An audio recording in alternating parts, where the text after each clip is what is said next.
హరి హరే కృష్ణ ప్రభు హరే కృష్ణ. దండవత్ప్రణామం. అందరికీ వెల్కమ్. ఈ రోజు మనం శ్రీమద్ భాగవతంలో హరే కృష్ణ ప్రభుపాద దేవతల ప్రభు. యొక్క ప్రార్థనలు దేవతల యొక్క ప్రార్థనలు అనేటువంటిది చూసాము.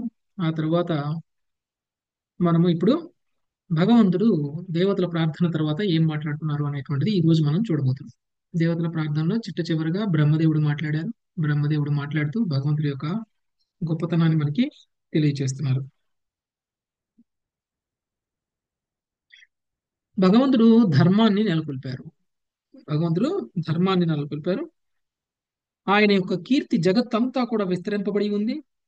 అలాంటి కీర్తి గురించి శ్రవణం చేయటంతోటే జనులందరూ కూడా పావనమవుతున్నారు అనేటువంటి విషయాన్ని చెప్పారు. తర్వాత భగవంతుడు చేసినటువంటి దివ్య కార్యాలన్నీ కూడా చాలా అద్భుతాలు. అలా అద్భుతమైనటువంటి దివ్య కార్యాలన్నీ కూడా భగవంతుడు స్వయంగా రూపాన్ని తీసుకొని ఇక్కడికి వచ్చి ప్రకటమై లీలల ద్వారా మనకి చేయడం అనేటువంటిది జరిగింది. ఓకే. సో భగవంతుడు ఈ భౌతిక విశ్వంలోకి వచ్చి తను చేసినటువంటి లీలలన్నీ భౌతికము అని అనుకోకూడదు మనం. ఎందుకంటే అవి చాలా దివ్యమైనటువంటివి, ఆధ్యాత్మికమైనటువంటివి. అలాంటి లీలలు ఒకవేళ భౌతికమైతే మనం అందరం పవిత్రులం అవ్వలేము. అవి భౌతికం కాదు కాబట్టి, అవి ఆధ్యాత్మికమైనవి కాబట్టి ఆ లీలల శ్రవణం ద్వారా మనము ఆధ్యాత్మికంగా పురోగమించగలుగుతాం. ఆ లీలల శ్రవణం ద్వారా మనం కూడా పవిత్రులం అవ్వగలుగుతాం.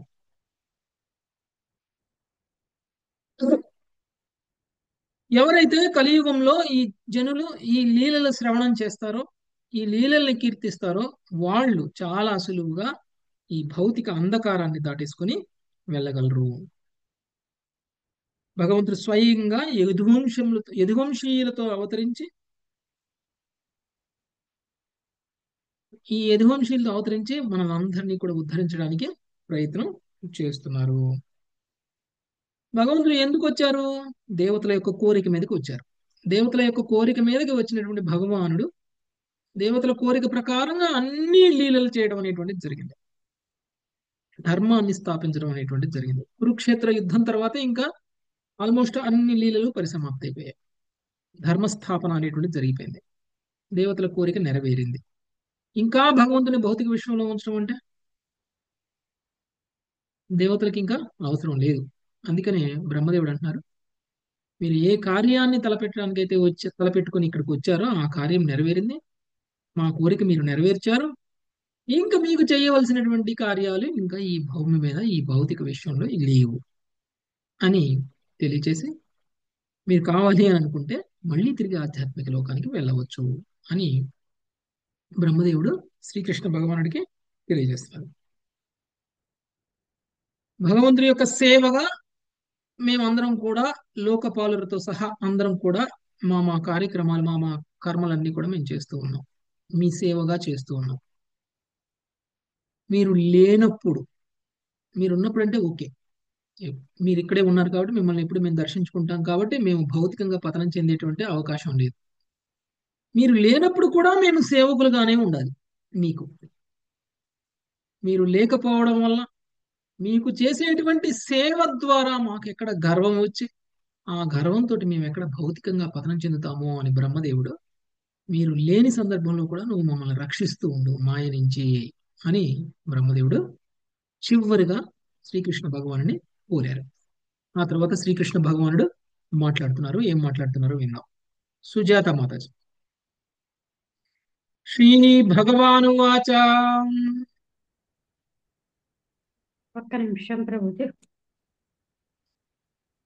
శ్రీ భగవాన్ వాచ. అవధారితమేతన్మే యథాత్మా విభుదేశ్వర. అవధారితమా తమేతన్ తన్మే యథాత్త విబుద్ధేశ్వర. కృతం వః కార్యమఖిలం భూమేర్భారోవతారితః. కృతం వ కార్యమఖిలం భూమేర్భావోపతారితః.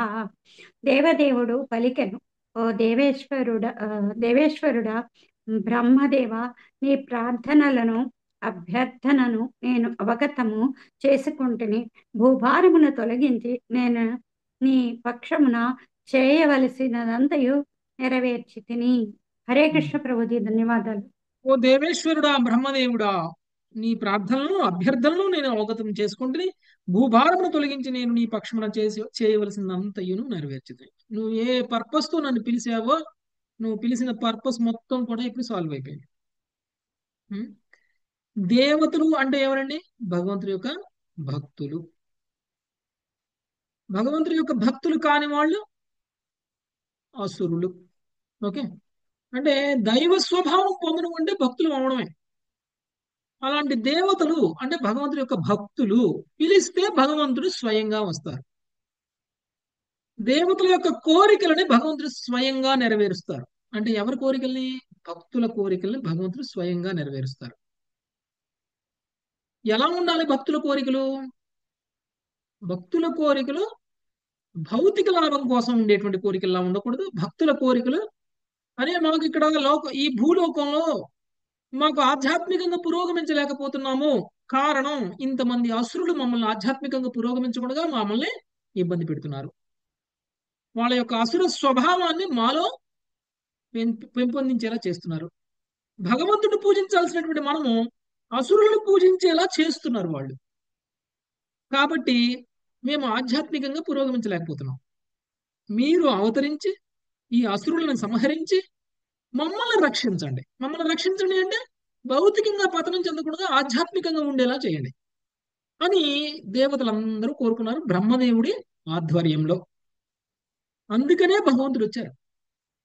బ్రహ్మదేవుడితో అందుకని అన్నారు, నువ్వు ఏదైతే కోరికతో నన్ను పిలిచావో నేను ఆ కోరికను నెరవేర్చాను, సంపూర్ణంగా నెరవేర్చాను, నీ పక్షాన నేను చేయాల్సిందంతా చేసేసాను ఇప్పుడు అని చెప్తున్నారు భగవంతుడు. నెక్స్ట్ 29వ శ్లోకం సునీత హరిబాబు మాతాజీ. హరే కృష్ణ ప్రభుజీ, దండవత్ ప్రణామం. తదిధం యాదవ కులం వీర్య శౌర్య శ్రియోద్ధతం తదిదం యాదవ కులం వీర్య శౌర్య శ్రియోద్ధతం లోకం జిగృక్షద్బుద్ధం మే వేల ఏవ మహార్ణవా. లోకం జిఘ్రత్ బుద్ధం మే ఏవ ఏన మహర్నవః. నేను అవతరించినట్టి యదువంశము ఐశ్వర్యమునందు ముఖ్యముగా వీర శౌర్యములయందు అమితముగా వృద్ధి చెందినది, సమస్త ప్రపంచమునే మింగివేయినట్లుగా తయారైనది. కనుకనే మహాసముద్రము చెలియల కట్టు ఆపినట్లుగా నేను వారి ఆపియుంటిని. కృష్ణ కృపామూర్తి శిల ప్రపాదికి జై. భాష్యము. యదువంశ వీరులు ఎంత శక్తివంతులై ఉండారనగా దేవతలైన వారిని నిరోధింపజాలకుండిరి. అత్యంత ప్రమాదకరమైన యుద్ధముల్లో తమ కలిగిన విజయములతో యాదవులు ఉత్సాహము అమితముగా పెరిగిపోయి ఉండెను. ఆ యుద్ధములో వారు నిహతులు కాకుండిరి. శౌర్యము కారణమున వారు సహజముగానే తమ ఆధిపత్యమును ప్రపంచం అంతటా నెలకొల్పి ఉండిరి. అందువల్ల భగవానుడు వారికి నిరోధించి ధరణిపై నుండి వారిని తొలగించెను. హరే కృష్ణ ప్రభుజీ. యాక్చువల్గా యదువంశీయులందరికీ కూడా ఆ శక్తి ఎక్కడి నుంచి వచ్చింది? భగవంతుడు. అవును, భగవంతుడు నా పక్కన ఉన్నారు, కృష్ణుడు నా పక్కన ఉన్నారు, నన్ను ఎవరు ఎదిరిస్తారు? ఇప్పుడు మనలో శక్తి లేకపోయినా మనకి సపోర్ట్ చేసే వాళ్ళకి శక్తి ఉందనుకోండి, ఆటోమేటిక్ గా మనలో ధైర్యం పెరుగుతుంది కదా. అవును అంటే ప్రభుజీ. నేను అవునండి. ఎవరితోటి వెళ్ళి యుద్ధం చేసినా నా వెనకాల ఉన్నారులే నన్ను కాపాడే వాళ్ళు అనేటువంటి ధైర్యం ఉంటే కయ్యానికి కాలు దిగుతారు కదా. సపోర్ట్ చేసే వాళ్ళు ఉంటే, అదే సపోర్ట్ చేసే వాళ్ళు లేరనుకోండి, తోక ముడుచుకొని ఇంటికి వెళ్తారు. కానీ యదువంశీయులు యదువంశీయుల పరిస్థితి ఎలా ఉంది అని అంటే, వాళ్ళు విశ్వంలో ఎవరినైనా జయించగలిగినటువంటి స్థితిలో ఉన్నారు. యదువంశీయులకి వీర్యం అంటే బలం. ఉం?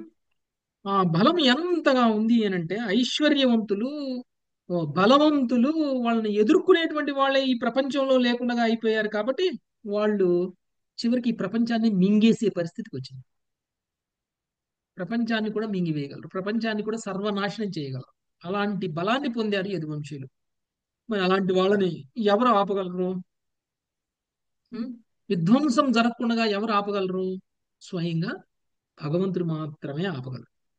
అందుకనే ఆయన అంటున్నారు, మహాసముద్రమును చెలి కనుకనే మహాసముద్రమును చెలియలి కట్ట ఆపినట్లుగా నేను వారిని ఆపి ఉంటిని. సముద్రానికి గనక ఆ ఆనకట్ట లేకపోతే ఏమవుతుంది? సముద్రం ఆ, అలా ముందుకి ఇంకా ముందుకి వచ్చేస్తే ఏమవుతుంది? సముద్రంలో నీళ్లు ఎన్నైనా వస్తూనే ఉంటాయి కదా.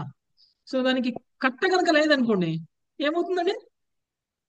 అది ముందుకు ప్రళయం తోసు మొత్తాన్ని చేస్తే మొత్తం ముంచివేస్తుంది, ప్రళయం వస్తుంది. ప్రళయం పాడి వస్తుంది. అలాంటి ప్రళయం రాకుండా ఆపడం కోసం నేను వాళ్ళని ఆపేశాను.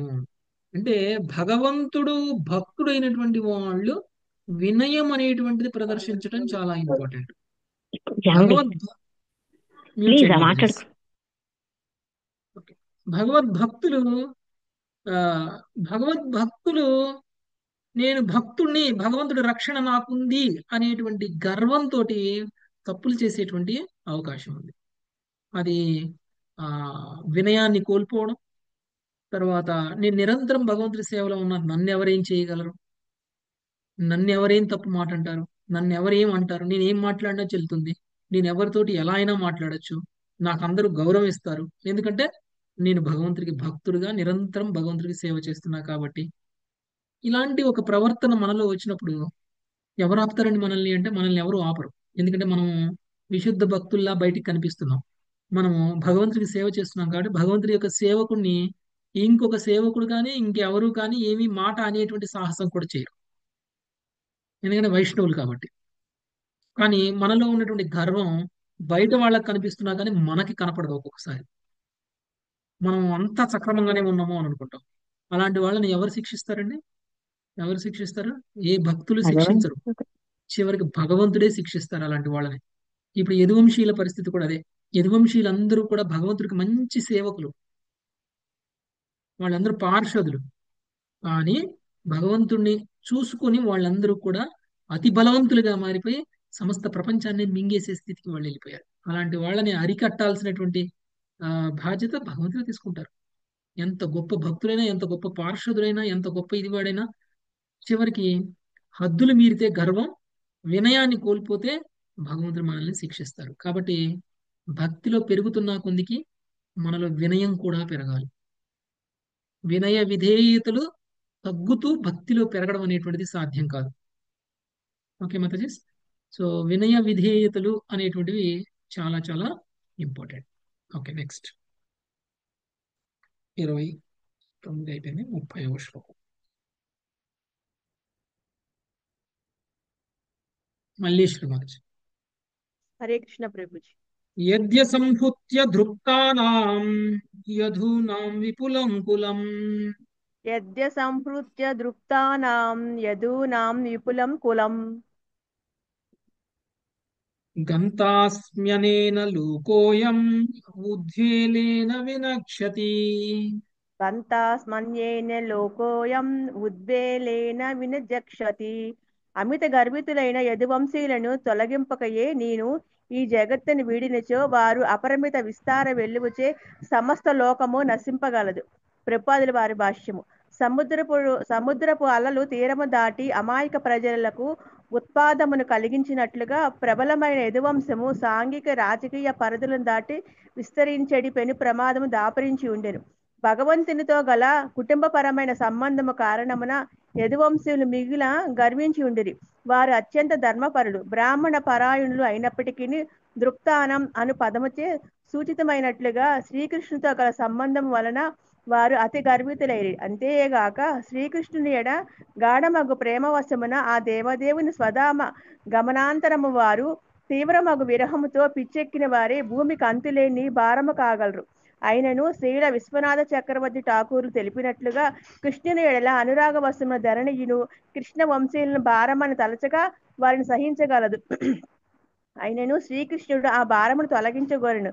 సౌందర్యవతి అయిన యువతి తన భర్త ప్రియమ కొరకు పలు బంగారు నగలతో తనను అలంకరించుకొను.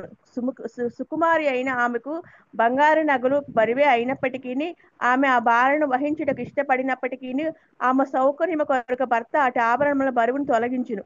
తరువాతే బాగు చేయటం కన్నను ముందు జాగ్రత్త మంచిది అనే సామెతను అనుసరించి భగవానుడు భూమికి యదువంశ భారమును తొలగించేది ముందు జాగ్రత్త తీసుకొని. హరే కృష్ణ ప్రభుజీ, ధన్యవాదాలు. ఓకే, యదువంశీయులు కృష్ణుడు చూసుకుని గర్వాన్ని పొందారు. ఒకళ్ళిద్దరు అండి యదువంశీయులు? లక్షలలో కోట్లలో ఉన్నారు. యదువంశీయులు. ఒకవేళ కృష్ణుడు అంతర్ధానం కనుక చెంది ఉన్నారనుకోండి, యదువంశీయులందరినీ కూడా తీసుకువెళ్లకుండానే కృష్ణుడు అంతర్ధానం అయిపోయారనుకోండి, ఈ యదువంశీయులు భూమికి భారం అయిపోతారు. భూమికి భారమైన అంటే భూదేవి ఎవరండి కృష్ణుడికి? ప్రియ. భార్య. భార్య భార్య. ప్రభు. భార్య. భూదేవి అంటే కృష్ణుడికి భార్య. మరి అలాంటి భూదేవి సహిస్తుంది. ఎందుకు?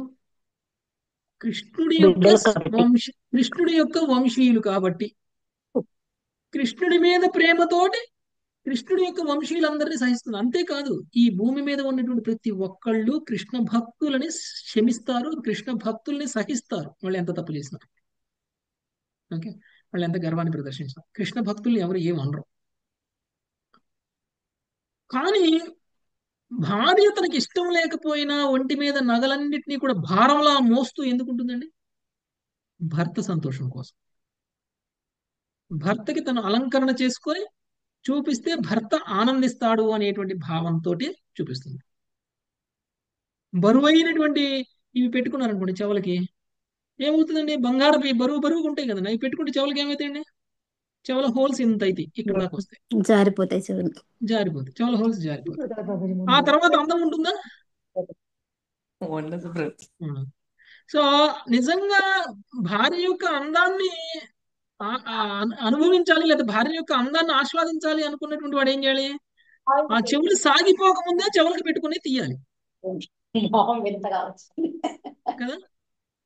చెవులు సాగిపోకముందే చెవులకు పెట్టుకుని తీసేయాలి.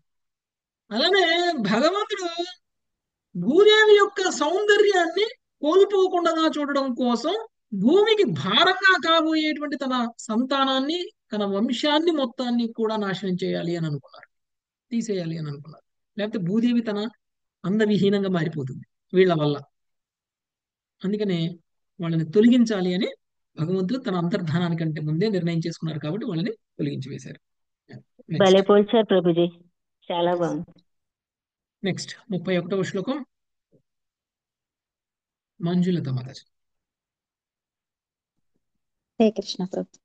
ఇదానీం నాశ ఆరబ్ధః కులస్య ద్విజశాపజః ఇదానీం నాశ ఆరబ్ధః కులస్య ద్విజశాపజః యస్యామి భవనం బ్రహ్మన్ నేతధంతే తవానఘ.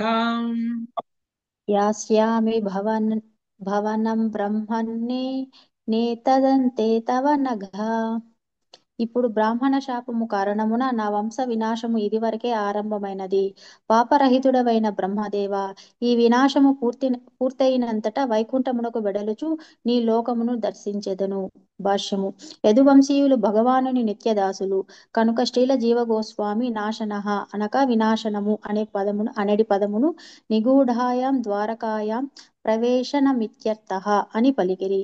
అనగా యదువంశీయులు ఆధ్యాత్మిక జగత్తునందలి ద్వారకలోని నిగూఢ భాగములోనికి ప్రవేశించిరి. ఇది ఇచ్చట ధరణిపై ప్రకటము కాలేదు. అనగా భగవద్ధామమైన ద్వారక ధరణిపై ప్రకటమైనప్పటికీ అది తొలగిపోయిన తర్వాత కూడా ఆధ్యాత్మిక జగత్తులోని నిత్య ద్వారక యథాతథముగానే నిలిచియుండును.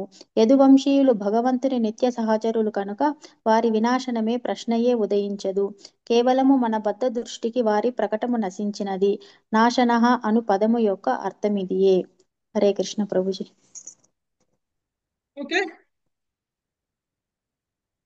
బ్రాహ్మణ శాప కారణమున నా వంశ వినాశనము ఇదివరకే ఆరంభమైనది. పాపరహితుడు అయినటువంటి బ్రహ్మదేవ, ఈ వినాశనము పూర్తయినంతటా వైకుంఠమునకు వెలుచు నీ లోకమును దర్శించదును. ఓకే, భగవంతుడు ఏమంటున్నారు? ఇప్పుడు నేను అంతర్ధానం అయ్యేటువంటి సమయం వచ్చింది, తిరిగి నా ధామానికి నేను వెళ్ళిపోతాను. యాక్చువల్లీ ఇక్కడ గోలోకానికి కదా ఆయన వెళ్ళాల్సింది, వైకుంఠం ఎందుకు అంటున్నారు? ఎవరైనా చెప్పగలరా? అంటే వాళ్ళంతా పార్షదులు, వాళ్ళంతా కూడా వైకుంఠ లోకానికి వెళ్ళి ఉంటారు కదా ప్రభుజీ, గోపులంతా కూడా. పార్షదులందరూ గోలోకానికి వెళ్తారు మాతాజీ, వైకుంఠ లోకానికి ఎందుకు వెళ్తారు? కృష్ణుడి పార్షదులు కృష్ణుడి లోకానికి వెళ్తారు. అవును ప్రభు, ఎస్ ప్రభు. హరే కృష్ణ సో ప్రభు. అందరూ లోకాలను దేవతలతో కలిసి దర్శించేసుకుంటారు. ఒకసారి కనిపించి వెళ్తారు భగవంతుడు ప్రభు. దేవతల దగ్గరికి వెళ్ళి వాళ్ళని చూసి వెళ్తారు. అది బ్రహ్మము. చూసి ఇక్కడ నేను బ్రహ్మ వైకుంఠానికి వెళ్లే బ్రహ్మతో ముందు కలిసి వెళ్తారు. నేను వైకుంఠానికి వెళ్లే ముందు బ్రహ్మలోకానికి వస్తా అంటున్నారు. మరి వైకుంఠానికి ఎందుకు వెళ్తున్నారు కృష్ణుడు? అదే వాళ్ళతో అంతా చూసిపోయాము కదా ప్రభు. బ్రహ్మదేవుడు కూడా ముందు ఫస్ట్ ప్రార్థన చేయటం వైకుంఠం దగ్గరికి వెళ్ళే కదా, క్షీరోదక సాయినే ప్రార్థన చేస్తారు కదా ప్రభుజీ. క్షీరోదక విష్ణువు దగ్గరికి వెళ్ళారు, వైకుంఠం దగ్గరికి వెళ్ళలేదు. క్షీరోదక జలం బయటనే ఉన్నది. ఓకే, అంటే యాక్చువల్ గా ప్రభు ఆధ్యాత్మిక లోకాలన్నీ వైకుంఠ లోకాలే, ఇంక్లూడింగ్ మన కృష్ణ లోకంతో కలిపి అన్ని వైకుంఠ లోకాలే. ఒక్కొక్క లోకానికి మళ్ళీ ఒక్కొక్క పేరు ఉంది. ఓకే, కృష్ణుడు ఉండే లోకానికి గోలోక బృందావనం. గోలోక గోలోక బృందావనం. వైకుంఠమే. వైకుంఠం అంటే ఏంటంటే భౌతికమైనటువంటి దుఃఖాలు లేనటువంటి ప్రదేశం. కృష్ణలోకంలో కూడా దుఃఖాలు ఉండవు కదా, భౌతిక దుఃఖాలు ఏమి ఉండవు కదా అక్కడ కూడా. అందుకని దాన్ని కూడా వైకుంఠం అని అంటారు. ఓకే, సో నేను వైకుంఠానికి వెళ్ళే లోపు అంటే నేను నా లోకానికి వెళ్ళే లోపు, ఓకే, నేను ఓహో. బ్రహ్మదేవుడి దగ్గరికి బ్రహ్మలోకానికి నేను వస్తాను అని అంటున్నారు. ఓకే, నెక్స్ట్ నీకు వచ్చి అంటే నేను నిత్య దర్శనం. ద్వారక అంటే వీళ్ళందరూ ఉంటున్నారు కాబట్టి అక్కడ నిత్య ద్వారక అంటున్నారు కదా ప్రభుజీ. పార్షదులందరూ ఆధ్యాత్మిక జగత్తులోని నిత్య ద్వారక. నిత్య ఇక్కడ ద్వారక అదే. ఇక్కడ ద్వారక ఉంది. అవును. ఇప్పుడు యాక్చువల్ గా మనం భౌతిక లోకం అంటే ఆధ్యాత్మిక లోకానికి ప్రతిబింబం అంటాం కదా. ఎస్. సో ఇక్కడ భూలోకంలో బృందావనం ఉంది, అలానే అక్కడ ఆధ్యాత్మిక లోకంలో కూడా బృందావనం ఉంది. ఇక్కడ గోవర్ధన గిరి ఉంది, ఆధ్యాత్మిక లోకంలో కూడా గోవర్ధన గిరి ఉంది. ఓకే, ఇక్కడ ద్వారక ఉంది, అక్కడ కూడా ద్వారక ఉంది. ఇక్కడ మథుర ఉంది, అక్కడ కూడా మథుర ఉంది. ఆధ్యాత్మిక లోకంలో కూడా మథుర ఉంది. ఓకే, కాబట్టి అవన్నీ నిత్యమైనవి.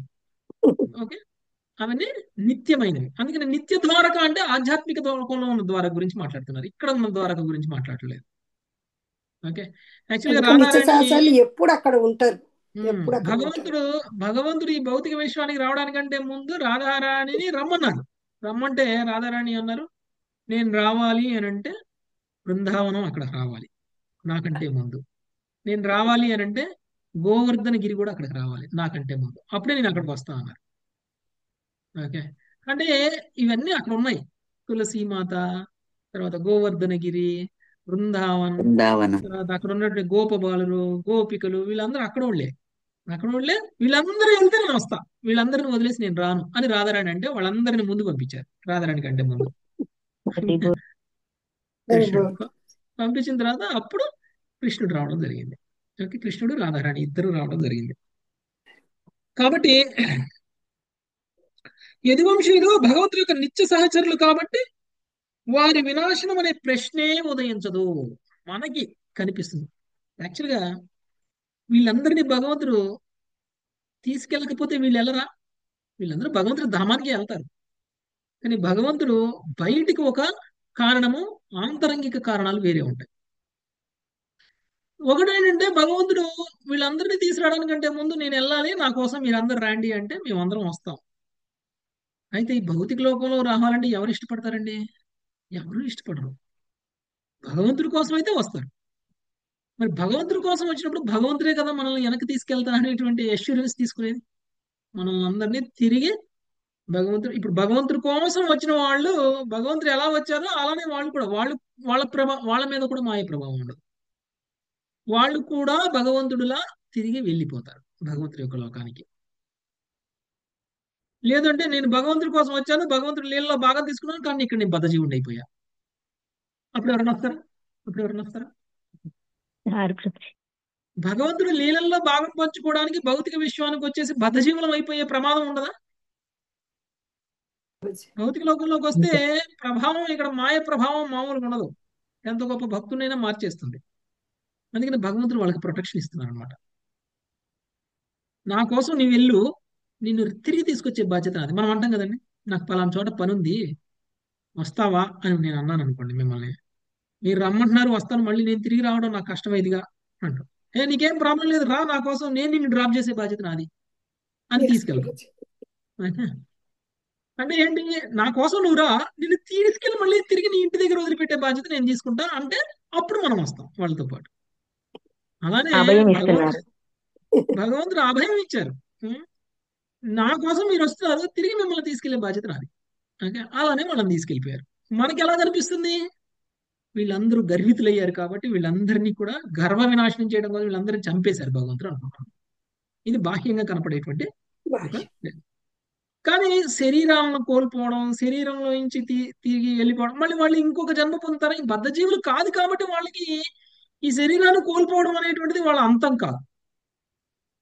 ఓకే, వాళ్ళు భగవంతుడి యొక్క ధామానికే వెళ్తారు. బద్ధస్థితి అనేటువంటిది వాళ్ళకి ఉండదు. కాబట్టి భగవద్భక్తులకి వినాశనము అనేటువంటిది లేదు. నెక్స్ట్ 32వ శ్లోకం గుర్రం ప్రమీల మాతాజీ. హరే కృష్ణ ప్రభు. శ్రీ సుఖ ఉవాచ శ్రీ సుఖ ఉవాచ ఇత్యుక్తో లోకనాథేన స్వయంభూ ప్రణిపత్యతం ఇత్యుక్తో లోకనాథేన స్వయంభూః ప్రణిపత్యతం సహ దేవగణైర్దేవః స్వధామా సమపద్యతాం. సహ దేవగణైర్దేవః స్వధామా సమపద్యత. శ్రీ సుఖదేవ గోస్వామి పలికెను. లోకనాథుడగు భగవంతునిచే ఆ విధముగా సంబోధించబడిన వాడైన స్వయంభూ బ్రహ్మ ఆ దేవదేవుని పాదపద్మాలకు వందనమసిగెను. పిదప దేవగణ పరివృద్ధుడై అతడు తన లోకమునకు పోయెను. హరే కృష్ణ ప్రభుజీ, దండోత్ ప్రణామం. ఓకే, లోకనాథులకు భగవానుడిచే ఆ విధంగా సంబోధింపబడిన వాడై స్వయంభువ బ్రహ్మ ఆ దేవదేవుని పాదపద్మములకు వందనమస్సును. పిదప దేవగణ పరివృత్తుడై అతడు తమ లోకములకు పోయాడు. భగవంతుడు చెప్పారు, నా పని అయిపోయింది, వీళ్ళందరినీ కూడా నేను కావాలని తీసుకెళ్ళిపోయాను. రెండవది, నేను వైకుంఠ లోకానికి వెళ్ళే సమయం కూడా దగ్గరకు వచ్చింది. వెళ్తూ వెళ్తూ బ్రహ్మలోకానికి వస్తాను, అక్కడ మిమ్మల్ని కలుస్తాను అని భగవంతుడు వాళ్ళకి తెలియచేసిన తర్వాత బ్రహ్మదేవుడు కూడా వందనాలు తెలియచేసి అక్కడ దేవతలతో కలిసి అక్కడి నుంచి వెళ్ళిపోవడం జరిగింది. నెక్స్ట్ 33వ శ్లోకం ఉమాపతి ప్రభు. హరే కృష్ణ ప్రభుజీ. అత తస్యాం మహోత్పాతాం ద్వారవత్యాం సముత్థితాం తస్యాం మహోత్పాతాన్ ద్వారకావాక్యం సముత్థితాన్ విలోక్య భగవానాః యదు వృద్ధాన్ సమాగతాన్. భగవానాః యదు వృద్ధాన్ సమాగతాన్. తదనంతరము పవిత్ర ద్వారకాపురి యందు మహోత్పాతములు పలుగుటను దేవదేవుడు గాంచి సమావేతులైన యదురుద్రులతో ఇట్లా పలుకును. ముని వాసనివాసే కిం ఘటే తారిష్ట దర్శనం. సాధుజనులు వసించి ఉండేది పవిత్ర స్థలములో అరిష్టములు లేదా అమంగళకర సంఘటనలు జరిగే అవకాశము లేదు. ఆ విధముగా ద్వారకేంద్రుని నామమాత్ర ఉత్పాదములు నేరుగా భగవంతుని చేతనే మంగళమయ ప్రయోజనమునకై కలుగుచుండెను. హరే కృష్ణ ప్రభుజీ. ఓకే, ద్వారకాపురి యందు మహోత్పాతములు కలుగుటని దేవదేవుడు గాంచి సమావేశితులైనటువంటి యదువృద్ధులతో ఇట్లు పలికెను. ఓకే, అంటే భవిష్యత్తులో జరగబోయేటువంటి ఉత్పాతం గురించి భగవంతుడు యదువృద్ధులతో మాట్లాడారన్నమాట.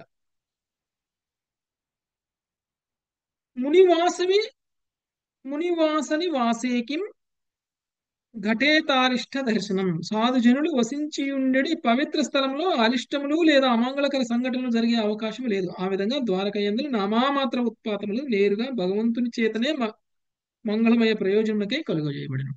అంటే త్వరలో ద్వారక మునిగిపోబోతుంది కదా. ఉత్పాతం ఎందుకు వస్తుంది? ద్వారక మునిగిపోవాలి. ఎందుకంటే శ్రీకృష్ణుడు లేనప్పుడు ఇంకా ద్వారక అవసరమా? శ్రీకృష్ణుడు అంతర్ధాన సమయం వచ్చినప్పుడు అంతే కదా. ద్వారకలో ఎంత ఐశ్వర్యం ఉందంటే సమస్త విశ్వంలో ఉన్నంత ఐశ్వర్యానికి ఎన్నో రెట్లు ఎక్కువ ద్వారకలో ఐశ్వర్యం. దాన్ని స్వయంగా భగవంతుడు తప్ప వేరే ఎవరు అనుభవించడానికి లేదు. ఓకే, అంత ఐశ్వర్యం, అంత ఐశ్వర్యం.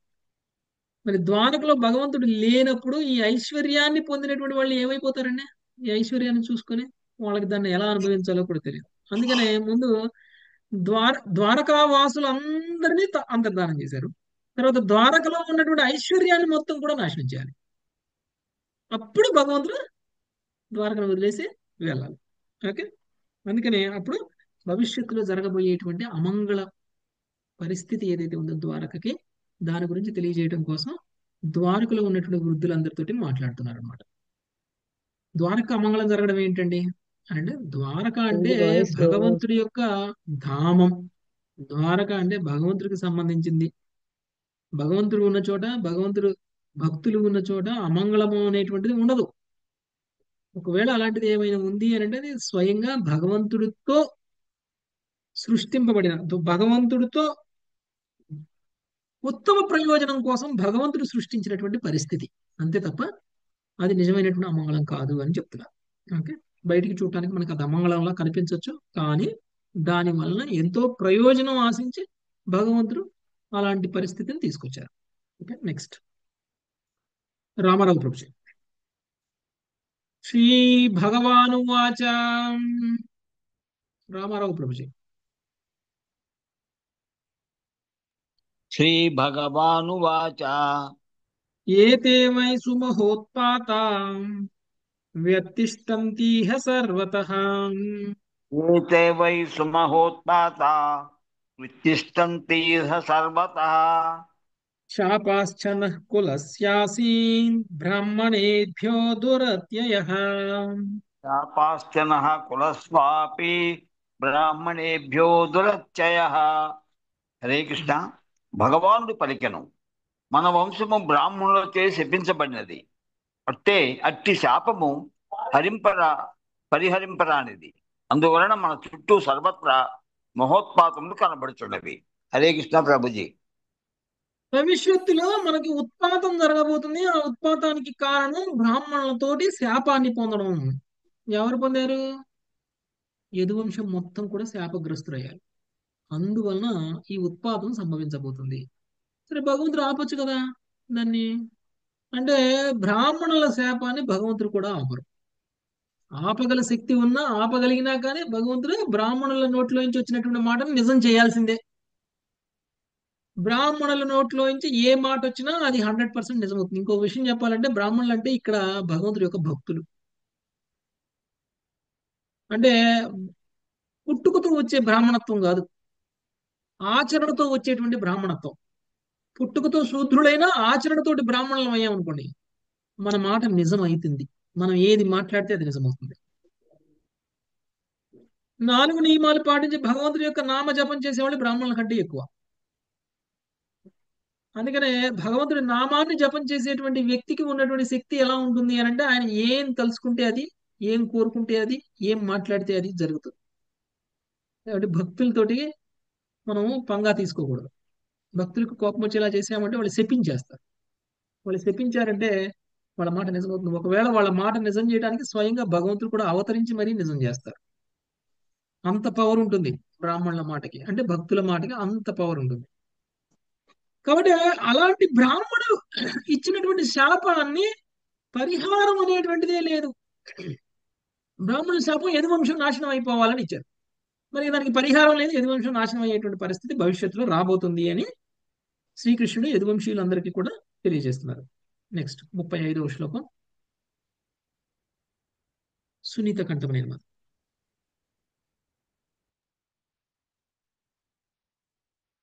నవస్తవ్యమిహాస్మాభిర్ జిజీవిషుభిరార్యకా.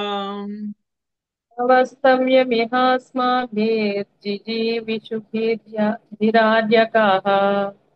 ప్రభాసం సుమహత్ పుణ్యం యస్యామోధ్యైవత్మాచిరం. ఆసం సుమహత్ పుణ్యం యస్యామోద్యైవమాచిరం. భావము: పెద్దలారా, మన ప్రాణములను నిలుపుకొనగోరుదమేని ఈ స్థానములో ఇక ఎంత మాత్రము ఉండరాదు. ఈ రోజే మహాపుణ్యక్షేత్రముకు ప్రభాసమునకు పోవుదము, ఇక ఆలస్యం చేయవలదు. భాష్యము: లీలలలో శ్రీకృష్ణునికి సహాయపడుటకు ధరణికి అరుదెచ్చిన వారై పలువురు దేవతలు యదువంశమును జన్మించి శ్రీకృష్ణుని అనుయాయులుగా ప్రకటమైరి. దేవదేవుడు తన భూలోక లీలలను పూర్తి చేసినంతటా ఆ దేవతలను విశ్వపాలనలో వారి పూర్వ సేవలకే తిరిగి పంపగోరెను. ప్రతి దేవత తన లోకమునకు పోవలసి ఉండెను. దివ్యమైన ద్వారకాపురి ఎంత మంగళమయమైనదనగా అచ్చట మరణించిన వారు శీఘ్రమే భగవద్ధామమును చేరగలరు. కానీ యదువంశీయులుగానున్న పలువురు దేవతలు ఇంకను భగవద్ధామ పయనమునకు సిద్ధపడి ఉండనందున వారు ద్వారకాపురికి బయట మరణించవలసి ఉండెను. ఆ విధంగా శ్రీకృష్ణుడు సాధారణ జీవి వలె నటించుచు మనమందరము ప్రమాద స్థితిలో ఉన్నాము కనుక వెంటనే అందరము ప్రభాస తీర్థమునకు పోవదము అని పలికెను. ఈ రీతిగా తన యోగమాయచే శ్రీకృష్ణుడు యదువంశీయులుగానున్న దేవతలను మోహపరిచి వారిని ప్రభాస తీర్థమునకు కొనిపోయెను. ద్వారకాపురి పరమ మంగళమైనది కనుక నకిలీ అమంగళమైనను అచ్చట వనకూడలేదు. నిజమునకు శ్రీకృష్ణుని యదువంశనాశలీలు చరమముగా మంగళమయమే అయినను బాహ్యమునకు అమంగళముగా గోచరించినందున అది ద్వారకలో జరగబోదు. అందుకే శ్రీకృష్ణుడు యాదవులను ద్వారకకు దూరముగా తీసుకుని పోయెను. దేవతలను తిరిగి వారి లోకములకు పంపిన పిమ్మట శ్రీకృష్ణ భగవానుడు తన ఆది రూపంలో ఆధ్యాత్మిక లోకమునకు అంటే వైకుంఠమునకు వెడలి నిత్య ద్వారకాపురిలో నిలువ సంకల్పించెను. ఒక ఈ నిమిషం శ్లోకం ఒక శ్రీల నిమిషం. శ్రీకృష్ణుడు యదువంశీయులు అంటే ఇప్పుడు ద్వారకా వాసులకి తెలియచేస్తున్నారు, పెద్దలారా ప్రాణాన్ని నిలుపుకోవాలంటే ఇంకా ద్వారకలో ఉండకూడదు మీరు అని చెప్తున్నారు. ఎందుకంటే ద్వారక మొత్తం కూడా మునగబోతుంది. ఈ స్థానం ఇంకెంత మాత్రం ఉండకూడదు. ఇక్కడ ఈ స్థానంలో ఇంకెంత మాత్రం ఉండకూడదు. ఇక్కడ ఉంటే అమంగళం జరుగుతుంది. కాబట్టి మనల్ని మనం రక్షించుకోవడం కోసం ఈ రోజే మనం ఏదైనా ఒక పుణ్యక్షేత్రం అంటే ప్రభాస తీర్థం, ప్రభాస తీర్థానికి పోవాలి, ఇంకా ఆలస్యం చేయకూడదు అనేటువంటి విషయాన్ని చెప్తున్నారు. మామూలుగా అంతకు ముందు ఆల్రెడీ యదువంశీయులు అందరూ చనిపోయారు కదండి. అంతకుముందు యదువంశీయులు అందరూ చనిపోయారు. ద్వారకలో ఉండి ఎవరు చనిపోయినా కానీ వాళ్ళు భగవంతుడి ధామానికి వెళ్ళిపోతారు. ద్వారకలో ఉండి ఎవరు చనిపోయినా కానీ భగవంతుడి యొక్క ధామానికే వెళ్ళిపోతారు తప్ప ఎలాంటి వాడైనా సరే భగవంతుడి ధామానికి వెళ్ళాలి అనుకున్న వాళ్ళు చివరి క్షణాల్లో బృందావన్ కానీ లేకపోతే ద్వారక కానీ లేకపోతే మధుర కానీ వెళ్ళాలి. మధురలో బృందావనంలో మరణించినటువంటి భక్తుడు కంపల్సరిగా భగవంతుడి యొక్క ధామానికి వెళ్తాడు. అందుకని చాలా మంది వాళ్ళ యొక్క శేష జీవితాన్ని బృందావన్, మథుర లేకపోతే మాయాపూర్ ఇలాంటి ప్రదేశాల్లో నివసించడానికి ఇష్టం చూపిస్తారు. భగవంతుడి ధామానికి వెళ్ళేటువంటి ఈజీ. ఎందుకండి బృందావనంలో మరణిస్తే ఈజీగా భగవంతుడి ధామానికి వెళ్తాం? కారణం ఏంటంటే అది బృందావనం కాబట్టి అని కాదు. అక్కడ అందరూ భక్తులే, అక్కడ అందరూ రాధే రాధే రాధే రాధే అంటారు కదా. మాయాపూర్కి వెళ్తే అందరూ, అది షాపు వాడైనా సరే హరే కృష్ణ అంటాడు. ఓకే, ఎవరైనా సరే పడవెక్కేవాడైనా ముస్లింతో సహా అందరూ మనల్ని విష్ చేయాలంటే హరే కృష్ణ అని విష్ చేస్తారు, హరే కృష్ణ అని పిలుస్తారు మాయాపూర్లో అందరూ. అట్లా ఎవరిని చూసినా కానీ మనం కూడా హరే కృష్ణ అంటాం. మనం మాట్లాడలేని పరిస్థితిలో ఉన్నా కానీ వాళ్ళని పలకరించడం కోసం మనం హరే కృష్ణ అని తీరాల్సిందే. అలానే వృందావనంలో అయితే రాధే రాధే అంటారు. హరే కృష్ణ కంటే ఇంకా పవర్ఫుల్ మంత్రం రాధే రాధే. ఓకే, ఒక్కసారి ఇప్పుడు ఎవరిని చూసినా, ఇప్పుడు మనం మరణించే ముందు కూడా మన కళ్ళ ముందు కనిపిస్తారు కదా, కుటుంబ సభ్యులైనా లేకపోతే మిత్రులైనా లేకపోతే శ్రేయోభిలాషులైనా ఎవరైనా సరే మనకు కనిపించినప్పుడు వాళ్ళతోటి పలకరించడం కోసమైనా వాళ్ళు మనల్ని పలకరించడం కోసమైనా వాళ్ళు రాధే రాధే అంటారు మనతోటి. అప్పుడు మనం బయటికి మాట్లాడలేకపోయినా మనసులోనే రాధే రాధే అంటాం. అంటే ఏంటి, మనిషిని చూడగానే రాధే గుర్తొస్తుంది. అందుకనే నిరంతరం భగవంతుడి నామస్మరణ చేస్తున్నారు. వాళ్ళు ఎక్కడికి వెళ్తారండి? మరణించే సమయంలో కూడా రాధే గుర్తొస్తుంది, రాధే రాధే అంటారు వాళ్ళు. అనే అవకాశాలు చాలా ఎక్కువగా ఉన్నాయి. అదే మనం ఇక్కడ ఉండి మరణించాము, మన ఊర్లో ఉండి మరణించామనుకోండి, రాధే రాధే పక్కన పెట్టు, ఇంకేవో వస్తాయి, పిచ్చి పిచ్చి మాటలన్నీ వస్తాయి మనకి కదా. రాధే రాధే హరే కృష్ణ పక్కన పెట్టండి, పిచ్చి పిచ్చి మాటలన్నీ వస్తాయి. అందుకనే అక్కడ ఉంటే వచ్చేటువంటి అడ్వాంటేజ్ అది. ప్రస్తుతం ఇప్పుడు మనమైనా సరే బృందావనం వెళ్ళామంటే మనకి అలవాటుగా మారిపోతుంది రాధే రాధే అంటాం ఎవరిని చూసినా కానీ. ఇప్పుడు మనమందరం హరే కృష్ణ అని ఎలా పిలుచుకుంటున్నామో అలా. దానివల్ల ఏమవుతుంది అంటే మరణించే సమయంలో కృష్ణుడిని గుర్తుంచుకునేటువంటి అవకాశాలు చాలా ఎక్కువగా ఉంటాయి. మరణించే సమయంలో కృష్ణుడిని గుర్తుపెట్టుకుంటే ఎక్కడికి వెళ్తామండి మనం? భగవద్ధామానికి వెళ్తాం. అందుకని ద్వారక కూడా ఎలాంటి ప్రదేశం అంటే అక్కడ అమంగళం జరగడం అనేటువంటి ప్రశ్నే ఉండదు. అక్కడ ఏం జరిగినా మంచే. బయటికి అమంగళము అనేలా కనిపించినప్పటికీ అది అక్కడ ఏం జరిగినా కానీ మంచే. ద్వారకలో మరణిస్తే అందరూ భగవంతుడి యొక్క ధామానికి వెళ్తారు. కానీ భగవంతుడికి ధామానికి వెళ్ళే అంత అర్హత సాధించినటువంటి వ్యక్తులు ద్వారకలో లేరు. అది ఎలా అండి అని మనం అనుకోవచ్చు. ఎలా అంటే భగవంతుడు ఈ భౌతిక విశ్వంలోకి లీలలు చేయడానికి వచ్చినప్పుడు తన ధామం నుంచి చాలా మంది పార్షదులు వచ్చారు. తన ధామం నుంచి చాలా మంది పార్షదులు వచ్చారు. వాళ్ళు వచ్చినప్పుడు దేవతలు కూడా మేము కూడా వస్తాం అని రిక్వెస్ట్ చేశారు. దేవతలు అంటే ఎక్కడ ఉంటారండి?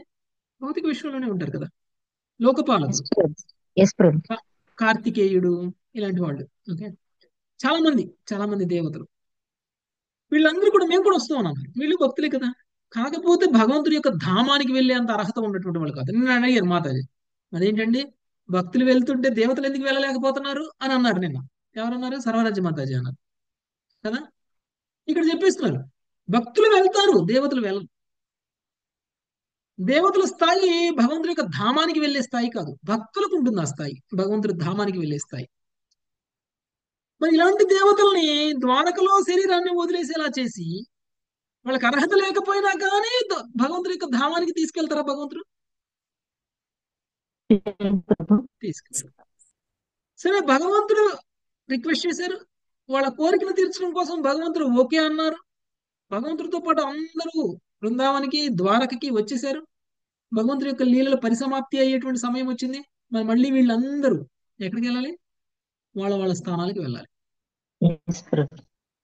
అంతేగాని భగవంతుడి ధామానికి వెళ్ళకూడదు. ఎవరెవరైతే భగవంతుడి ధామానికి వెళ్ళాలో వాళ్ళు వెళ్ళిపోయారు. ఇప్పుడు మిగిలిన వాళ్ళందరూ ఎక్కడికి వెళ్ళాలి? దేవతాలోకాలకి వెళ్ళాలి. అందుకనే వీళ్ళు ద్వారకలో మరణించకూడదు. అందుకనే వీళ్ళకి ఈయన భగవంతుడు కూడా సామాన్యమైన వ్యక్తిలాగానే నటన చేస్తూ మనమందరం మన ప్రాణాలు మనం కాపాడుకోవాలంటే ఇక్కడి నుంచి వెళ్ళిపోవాలని చెప్తున్నారు. ద్వారక నుంచి బయటికి వెళ్ళగొడుతున్నారు కృష్ణుడు. ఎందుకంటే మీకు భగవంతుడి ధామానికి, అంటే నా ధామానికి వచ్చే అర్హత మీకు లేదు అని చెప్పడం అనమాట, ఇండైరెక్ట్ గా. ఓకే, చదవండి మాతాజీ. ప్రభుజీ, హరే కృష్ణ ప్రభుజీ, చిన్న సందేహం. సో దేవీ దేవతలు ఎప్పుడైనా కూడా స్వామికి భక్తితో సేవలు ఆయన ఇచ్చినవి వాళ్ళు చేసుకుంటూ ఆయన ఆనందాన్ని అనుభవించడమే, అంతేగా ప్రభుజీ? వాళ్ళకి ఎప్పుడు ఉండదు అవకాశం? వాళ్ళు భక్తిలో ఇంకా పురోగమించి భగవంతుడి ధామానికి వెళ్ళేటువంటి అర్హత సాధించేందుకు. అంటే దేవీ దేవతలకు కూడా భౌతిక కల్మషాలు ఉన్నాయి. అవును ప్రభుజీ. ఆ కల్మషాలు వస్తారు కొన్నాళ్ళు, కొంతకాలం భగవంతుడి సేవ చేస్తే ఆటోమేటిక్గా వాళ్ళు కూడా పవిత్రమైపోతారు. ఓకే, అంటే మనం ఏదో అనుకున్నాం మనం చాలా గొప్ప భక్తులు అని. మనకంటే గొప్ప వాళ్ళు కూడా భగవంతుడి భక్తిలో పరిపూర్ణం అవ్వలేకపోతున్నారు. కాబట్టి మనం గర్వపడకూడదు. మనకున్నటువంటి భక్తితోటి, మనం చేసేటువంటి భక్తితోటి మనం గర్వితులం కాకూడదు. ఓకే మాతాజీ. ఈ శ్లోకముపై శ్రీల భక్తి సిద్ధాంత సరస్వతి ఠాకూర్లు ముఖ్యమైన విషయములని ఇట్లా తెలిపిరి. ప్రభాస్ తీర్థము వేరవల్ రైల్వే స్టేషన్ కు దగ్గరలో ఉన్నది. అది జునాగఢ్ ప్రాంతంలో వస్తుంది. శ్రీకృష్ణుని పలుకులను ఆలకించిన పిమ్మట యాదవులు ద్వారకాపురి ద్వీపం నుండి ముఖ్య భూభాగం పైకి పడవల్లో ప్రయాణించి తర్వాత రథములలో ప్రభాసమునకు చేరుకొనిరని శ్రీమద్ భాగవతమునందలి ఏకాదశ స్కందములోని 35వ అధ్యాయంలో తెలుపబడింది.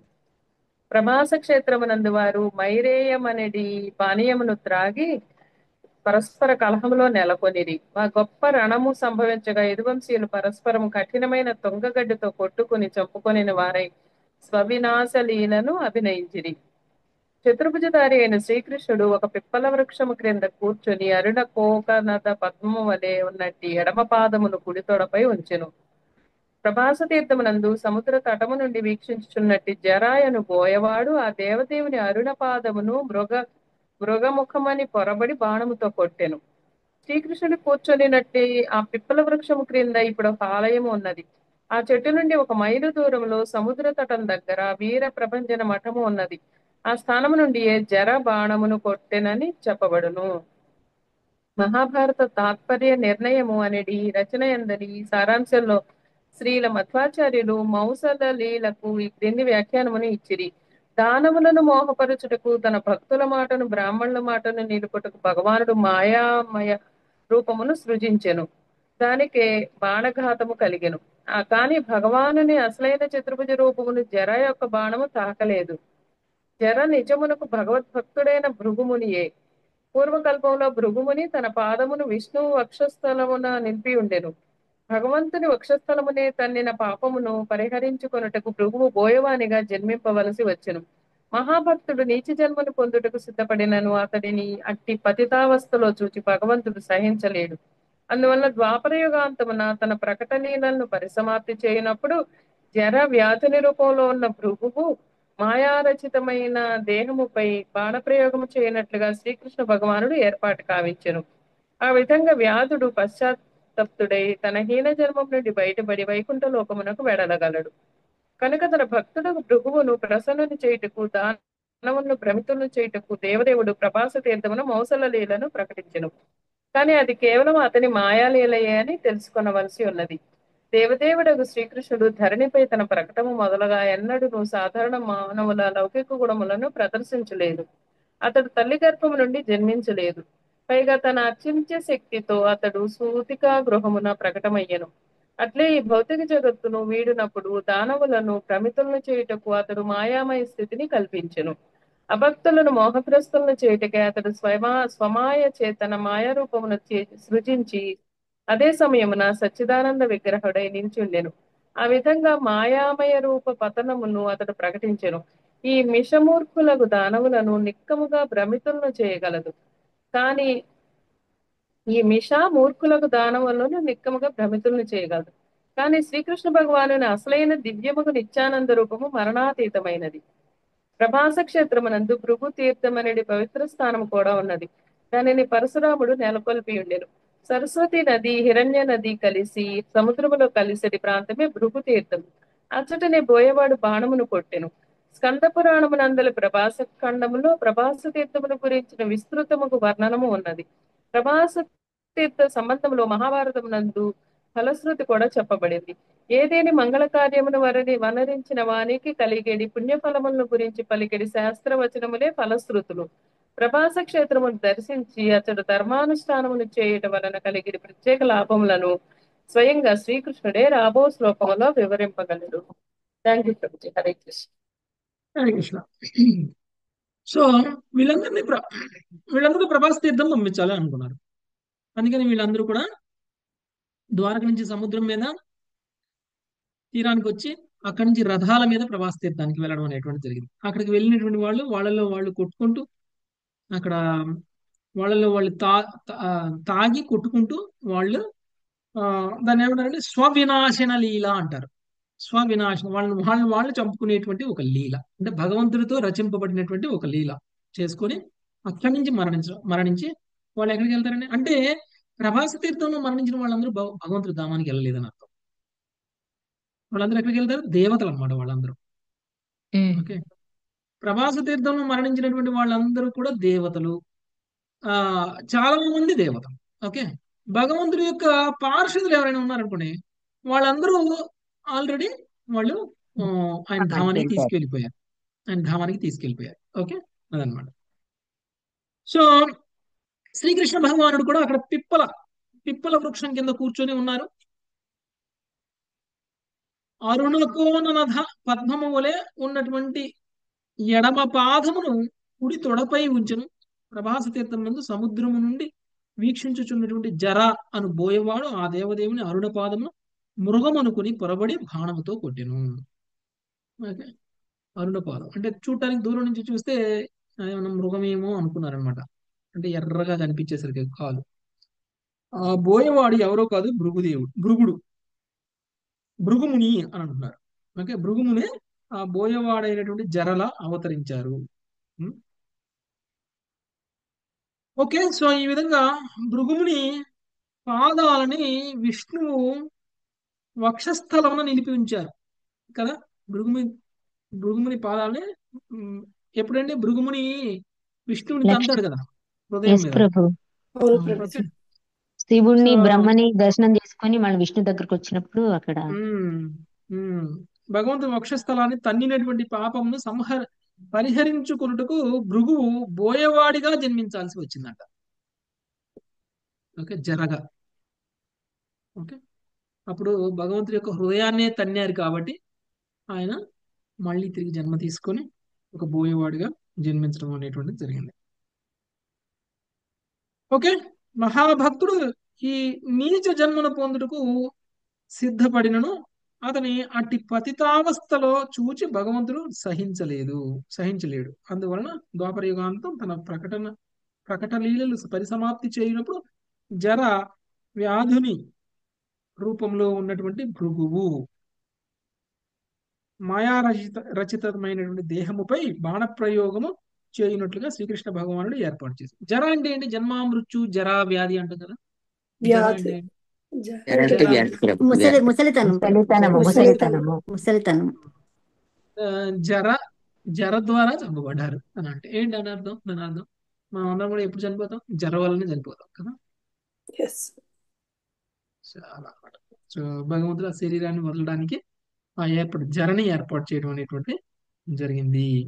ఓకే, అందుకని ప్రభాస తీర్థాన్ని భృగు తీర్థం అని కూడా అంటారు.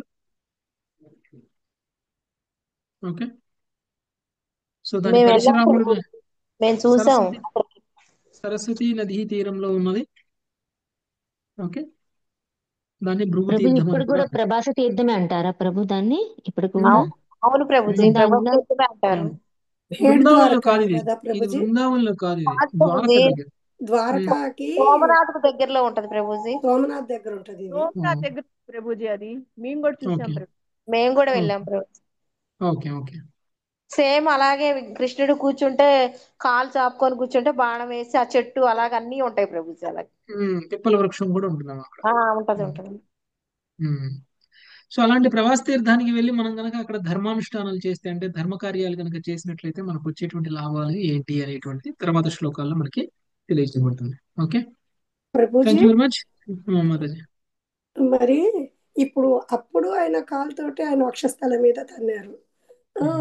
ఇప్పుడు మళ్ళీ జర అనే రూపంలో వచ్చి మళ్ళీ ఈయన బాణం వేయడం అంటే భౌతికంగా అట్లా కాదు కదా ప్రభుజీ. మరి మనకు భగవంతుడి లీల అని అన్నారు ఇక్కడ భగవంతుడి లీల అన్నారు. ఇప్పుడు ఆయన ఋగుముని అంటే చాలా మంచి భక్తుడు కదా, ప్రభుజీ భగవంతుడి భక్తుడు. అలాంటి భక్తుడికి ఇలాంటి స్థితి రావడం భగవంతుడే చూడలేకపోయారు. అందుకని ఆయన అంతర్ధాన లీలలో ఈయన భాగం చేసి ఆ తర్వాత ఆయన కూడా తీసుకుని వెళ్ళిపోయారు భగవంతుడు. ఓకే, బోయవాని జీవితాన్ని ఇచ్చారు. అది లీలే ఇది లీలే ప్రభుజీ. పతనం చెందినటువంటి మీద తనింది కూడా లీలే. అది కూడా లీల. ఇది నీచ స్థితి. ఆయన లీలలో తనినా కానీ దానికి కూడా ఆయన రియాక్షన్ తీసుకున్నారు, చూసారా? అంటే అది ఉద్ధరించే బాగుంది. అంటే ప్రయత్నం చేశారు. తర్వాత నా లీలలోనే నువ్వు భాగం తీసుకుని ఒక బోయవాడిలా జన్మించు అని అన్నారు. ఓకే, ఆ విధంగా బోయవాడిగా జన్మించి తిరిగి భగవంతుడే ఆయన మీద జాలి చూపించి కరుణ చూపించి తీసుకెళ్లారు. అంటే మనం విశుద్ధ భక్తులమైతే తీసుకెళ్లారు ఆయన్ని. మనం విశుద్ధ భక్తులమైతే మనం ఏం పని చేసినా గానీ యోగమాయలోనే చేస్తాం, కానీ మహామాయలో చేయం. అది బయటకు చూడటానికి తప్పులు అనిపించినా అది యోగమాయ. అంటే భృగుముని విష్ణువుని తన్నినా కానీ అది యోగమాయ ప్రభావమే. యోగమాయలోనే తన్నారు. ఓకే, యోగమాయ ప్రభావంలోనే, ఆ యోగమాయ ప్రభావంలోనే తన్నారు. ఇప్పుడు కూడా యోగమాయ ప్రభావం. అంటే భగవంతుడి లీలలన్నీ యోగమాయ ప్రభావంలోనే జరుగుతాయి, భౌతికమాయ ప్రభావంలో జరగవు కదా. సో కాబట్టి భృగుముని జరగా మారడం, జర కృష్ణుని చూసి ఒక క్రూర మృగం అనుకొని బాణం వేయడం, ఇవన్నీ కూడా లీలలే. ఓకే, ఇవన్నీ కూడా లీలలే. సో ఇవన్నీ కూడా ప్రభుజీ భౌతికంగా. ఇట్లాంటివి మీరు చిన్న వీడియో చేయండి ప్రభుజీ, వైరల్ చేయొచ్చు. ఎంత ఓకే, బాగుంది థ్యాంక్ యూ ప్రభుజీ వెరీ వాళ్ళ. మచ్. హరే కృష్ణ. ఈ రోజు సెలవు తీసుకుందాం మాతాజీ. వంచాకల్పతరుభ్యశ్చ కృపా కృపా సింధుభ్యైవ సింధుభ్యశ్చ పావనేభ్యో వైష్ణవేభ్యో నమో నమః. Hare Krishna Krishna Hare Hare Krishna Krishna Hare Krishna Krishna Hare Krishna Hare Hare Rama Rama Rama Hare Hare. Hare thank you Prabhuji. Hare Krishna. Hare thank Krishna you Prabhuji. Thank you.